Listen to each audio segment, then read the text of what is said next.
Mayong gabi kanimo higala ko. Inintak na ato nga tan-awon ang kamaturan.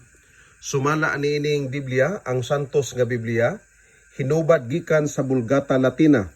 Linakipag dinaklit nga katinawan gibinisaya ni Monsignor Manuel Yap o gipasiunhan sa iyang kamahalan Monsignor Gabriel M. Reyes, Doctor of Divinity, kanhi Arsobispo sa Sugbo. Usa kini ka karaan kaayo nga Biblia, busa atong tan-awon kung unsay nakasulat dinhi sa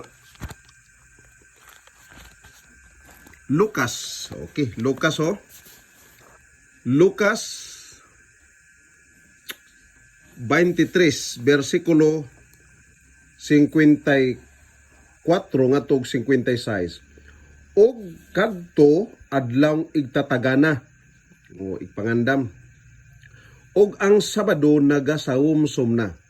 Og ang nagsunod nga mga babae nga uban kaniya nangabot gikan sa Galilea. Nakakita sa lubnganan og giun sa pagpahiluna ang iyang lawas og pagpamauli nangandam og mga pahumot og mga haplas. Og sa Sabado, klaro, og sa Sabado na mahulay gyud sumala sa sugo.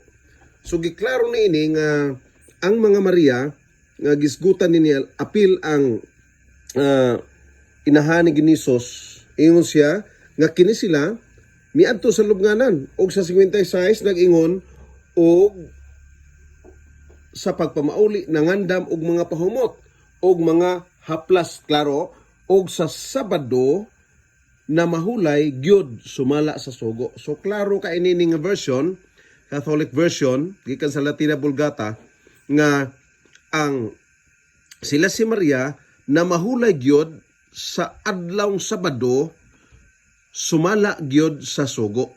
So dili na nilalisan pa nato maigsuon, wala magisgot diri og Biyernes, wa magisgot og Sabado nga igapawlay kundi Domingo kundi Sabado gayo di ay. Munang unsa pa may dugayan nato igsuon higala.